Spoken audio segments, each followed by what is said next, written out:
For the evening's talk, if you would like to come a little closer to be able to see, feel welcome closer.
Kata on opening the sutra.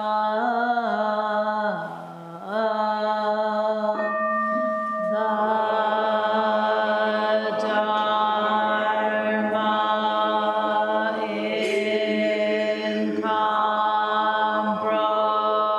incomparably profound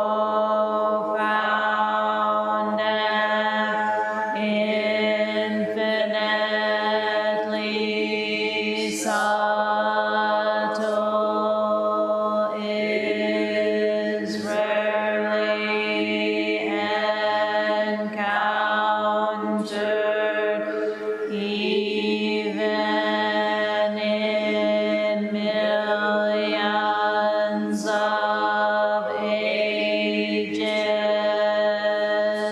Now we see it, hear it, receive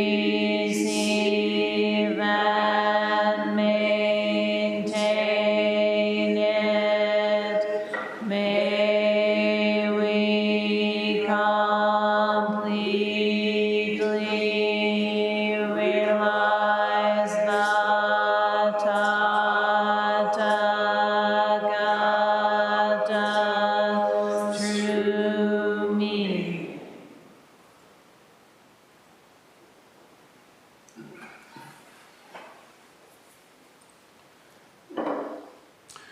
Good evening, everybody. Thank you very much for being here this evening. Some of you may have noticed my formal attire, my other formal attire, at the beginning of this evening's practice. And I don't often have occasion to wear a suit these days. Before the pandemic, I wore one pretty much every day at the university in my role there as a professor. Pandemic sort of blew all that away. It hasn't really come back, and that's fine. But today, it was occasion for me to pull out the old pinstripe, one of them. Also, as a jazz guy, I wear suits sometimes. But today, for an unhappy occasion, I was required to go. I had the opportunity to go to a funeral visitation for a good friend of my father's. My father was 85, 86, somewhere in there. And his last remaining good friend passed away. Some 10, 11 years his junior. Somewhat unexpected, somewhat not. Of course, as I'm told, I don't know yet, hopefully I'll learn, I suppose, but if one ages sufficiently, one goes through a kind of an interesting experience. You know, if you think about it, when you were born, almost every other human being was older than you. Like all of them. January 1st, 1969, 6:36 a.m., Toledo Hospital. For those who are interested in horoscopes, now you know. At that exact moment, I was one of the youngest Homo sapiens breathing air. Almost every other person was older. You don't think about it much, but as you go through the stages, infancy, toddlerhood, suddenly you're in a school setting and almost everyone is older than you. And you go on, and you know where the story goes. If you're lucky, you get to midlife, and I don't know, say something like half. The actual demographics change, I understand, but basically, if you live long enough, you see the other side of that. Have you ever seen on YouTube, there's these channels, these stations, YouTube channel thing where they have colorized images, films from like 1905, 1910 of New York City or London or Chicago. And therein you see a snapshot into a window of stash wax and horses and derbies and all kinds of things. And there bustles before your eyes images long past of an entire city population now gone. What is going on here?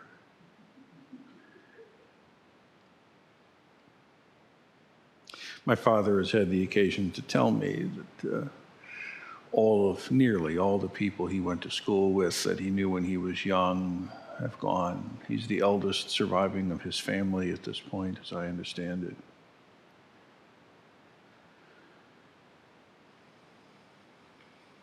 So what about it?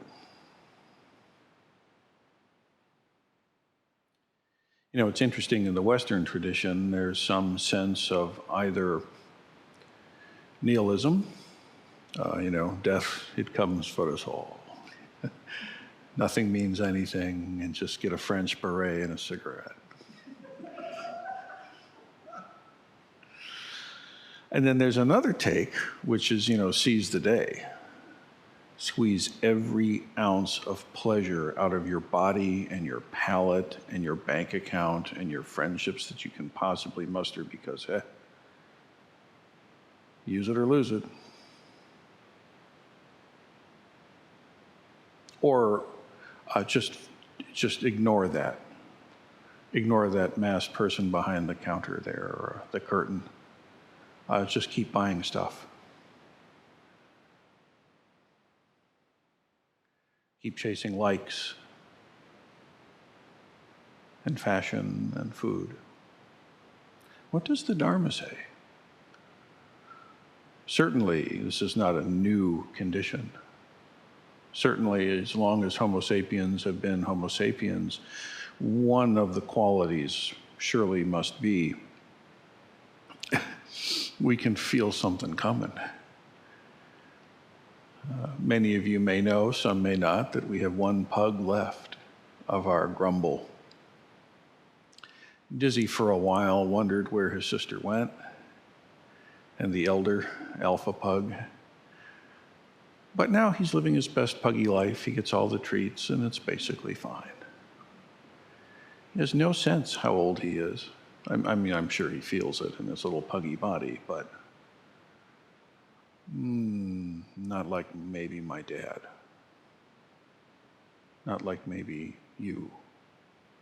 Because actually, if you pay attention, your genetic age, your biological age is not the indicator. There is no preset measure for the number of days we will have. Just because you're the youngest person in the room right now does not mean that you'll be the last one here alive. What a cheery topic. And yet the Buddha made no fairy tale stories.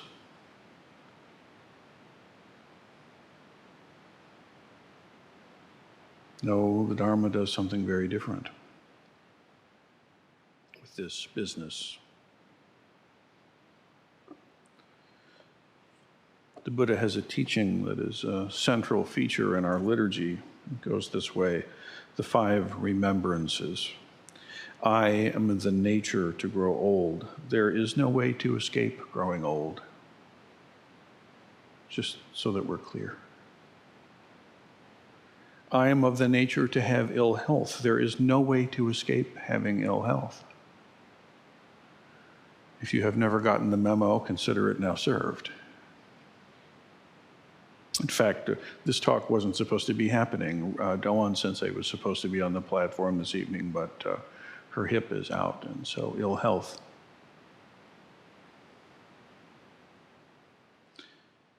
I am of the nature to die. There is no way to escape death. It's not the case that if you practice Zazen meditation really well, you'll become immortal.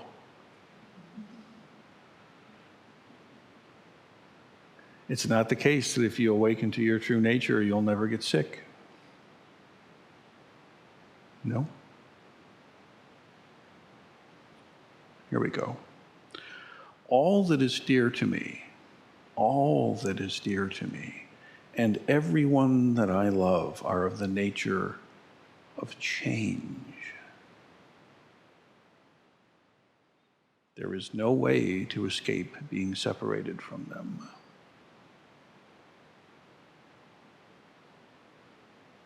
My dad's good friend Herb came here and saw the temple when it was in construction and when it was newly formed. He was fond of real estate. We were advised by him. It's good advice. The joy that he had in our achievement. The awkward Buddha statue he gave us.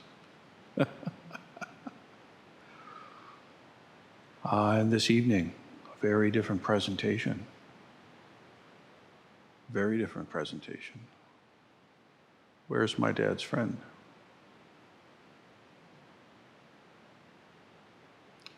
My deeds, the teaching goes on to say, are my closest companions.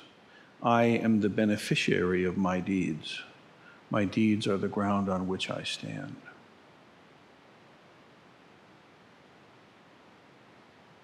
The sooner we can take in the fact that all the pleasure that you can squeeze out of a life and all the possessions that you can bring to your corner, your very small corner of the world, and hoard there, all of these things are fleeting. What does the Buddha do with this insight? The turn is to realize the impermanence of life and to use that realization as fuel for your practice of the Dharma. To use that knowledge, to not be afraid of it. Frankly, one cannot actually fully live until you realize that you are going to fully die. These two things are not opposed to each other as they might seem.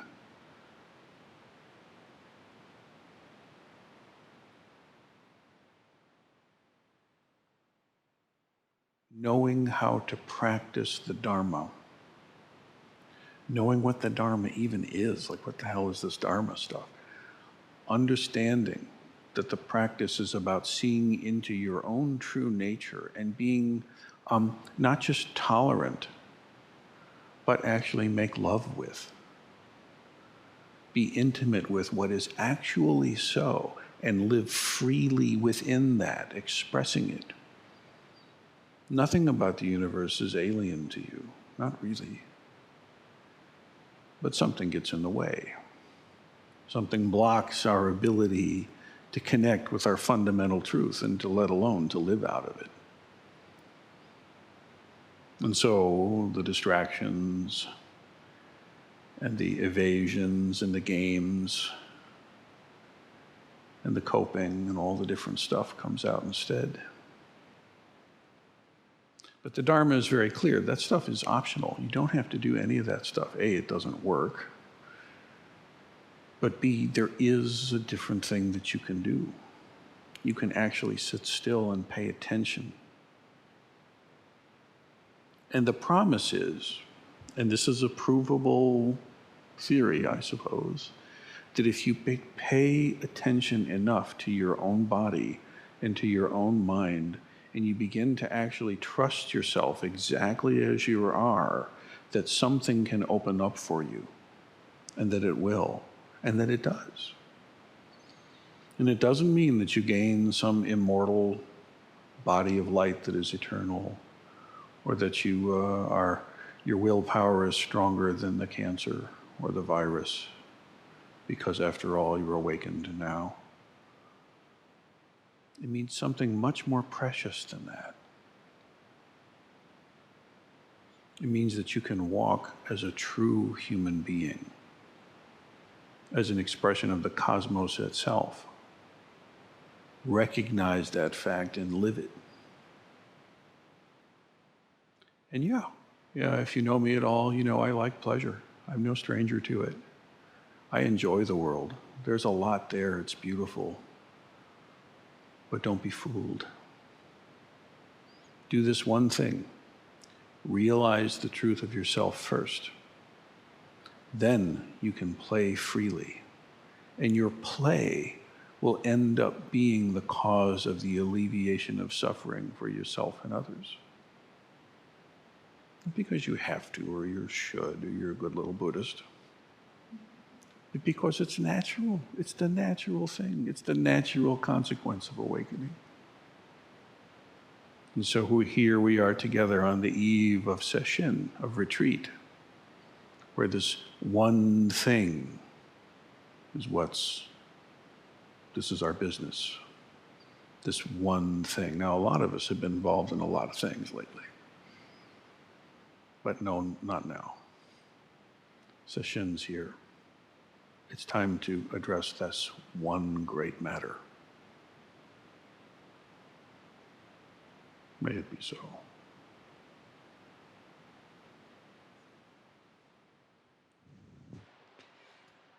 So January 10th, 1958, in the Rotunda Hospital in Dublin, Ireland, I was one of the youngest Homo sapiens on the planet. And today I turn 66. So I certainly do not feel like one of the younger Homo sapiens. So shares this experience. And when I came in tonight and Kensei was doing beginning instruction, and I thought, I can't remember a time where I could just come to Wednesday service and sit and have no responsibilities. And Roshi is there in his tie and his suit and a glint in his eye, and he says, "Can you give the talk?" And then he came up with a wonderful compromise that he would talk about death, and he said, "I'll throw something out and you can riff on it." So the Zen master and jazz professor invites me to riff on what he says. No pressure there at all. And I can tell you, over a decade ago, I would have been out in my car on my way home 2 minutes later. But I have been training with this Zen master for over a decade now. And how do we respond to these moments? And what is this training in? How do we respond to our lives? How do we respond to our deaths? How she responded was to say, "That'll be interesting, let's try." This is a very good response. It beats heading for the parking lot. Maybe interesting was a high bar.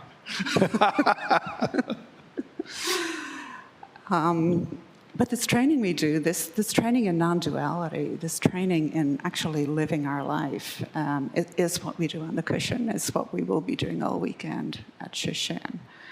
I have experienced a lot of death in my life. The entire generation of my parents have been gone for more than 2 decades. But I grew up in a culture not unlike this, where death is glossed over. You know, we all know the famous Margaret Mead book about the funeral industry, where we prettify it and we make it into something cosmetic, and we never really encounter it. When I grew up, we had an elderly aunt living with me, actually a cousin of my mother's, and back in 68, I think, when I was 10, she was dying. This was never mentioned to myself and my sister. We were just sent off to Cork City on the south coast of Ireland for a vacation. It was lovely. No idea that this death process was occurring. And when we came back, she was dead. And yes, we went to the funeral, but there was no intimacy at all with death. And honestly, my mother never got over that death. She never actually encountered it. There was always resistance to it. So in our practice, we're invited. You know, we say the 5 remembrances at every time we have liturgy.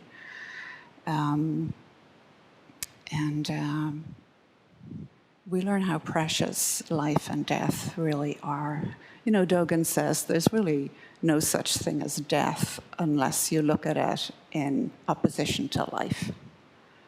And I think Robert Aitken says, you get on the train, you get off the train. You believe in reincarnation, you get on an awful lot, right? So what are we so scared of, and why do we resist it? You know, Mary Oliver, in her poem about death, said, I don't want to die having just visited the world. And a Zen practice, there's no, you cannot fool yourself into just visiting the world. You will not survive in this practice if that is your attitude. She says, I want to die having been a bride married to amazement. And that is the invitation we all have. So it's a matter of actually taking it up. Last night I was reading a book, Gokyo Lomi, Peter Matheson's book, the Nine Dragon River. Between Son and myself, we'll get the words right. And he talks about Dogen using the term sky flowers, which are the blooms of emptiness. And of course, he also talks about, you know, flowers fall, we die. And we are these sky flowers, these manifestations of emptiness, in these bodies that suffer. This week I started chair yoga, for heaven's sake, chair yoga. And I got to tell you, it's the most amazing thing in the world. So sign me up for silver sneakers. I'm on board. This body is the manifestation of emptiness. I walked around Olander Park twice today with all the other retirees, and there was a lot going on today. My mind was scattered, and sometimes when that happens to me, to come into my body, I just encounter my skeleton as I'm walking. Like, talk about Grim Reaper and death. But a really interesting practice to walk here in the world with just your skeleton, you know, which also, of course, will dissipate. So Zen practice sounds pretty morbid. I mean, death is always right there in our face. And it is the most joyful thing in the world, is it not? That when we give up this resistance to it, it is life. It is truly living. So I greatly thank my teachers for this practice and this training.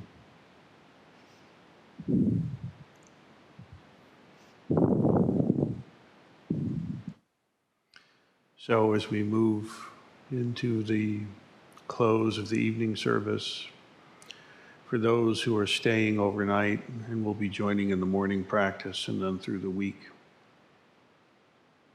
remember this one thing. Don't forget it. Retreat will make demands on you, but they're all in the service of realizing this one thing. And for those that your karma brings you away from these grounds at the conclusion of this evening, well, for you, don't forget this one thing. Don't lose sight of it. Whether we're here in the temple or out in the world, don't be fooled by the light show. Don't run from it. Don't obsess over it. Don't cling to it. Don't miss it. But don't be fooled by it. This one great matter of your life and your death, that's the fundamental matter. Please take it up now while you still have time.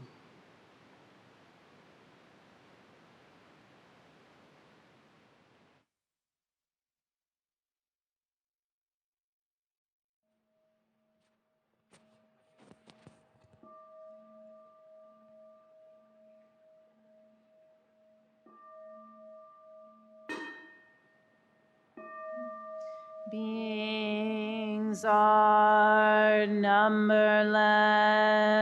I vow to free them. Delusions are inexhaustible. I vow to end them. Dharma gates are boundless.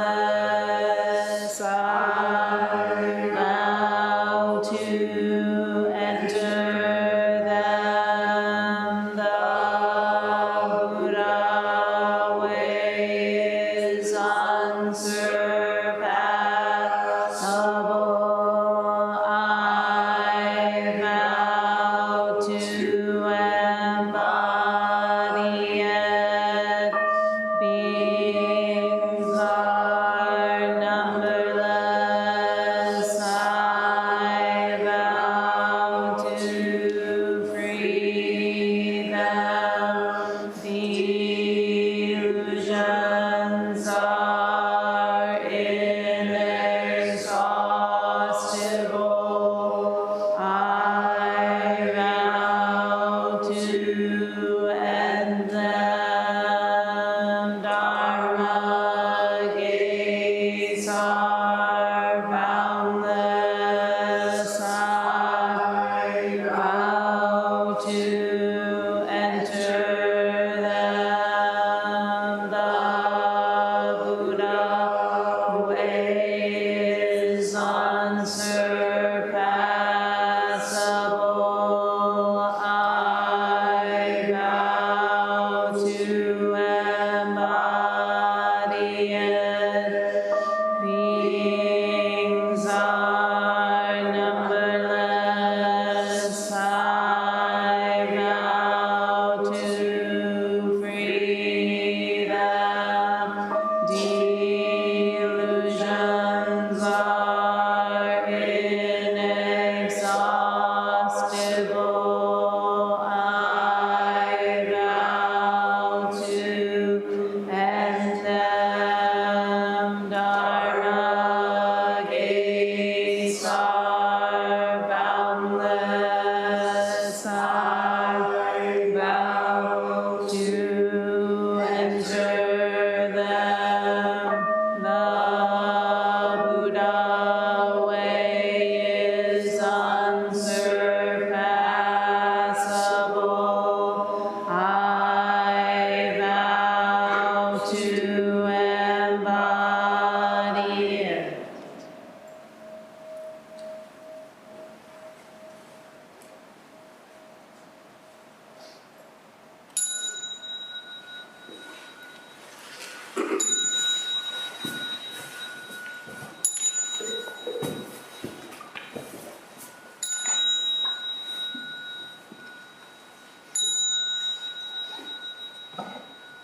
Session is opening. Please leave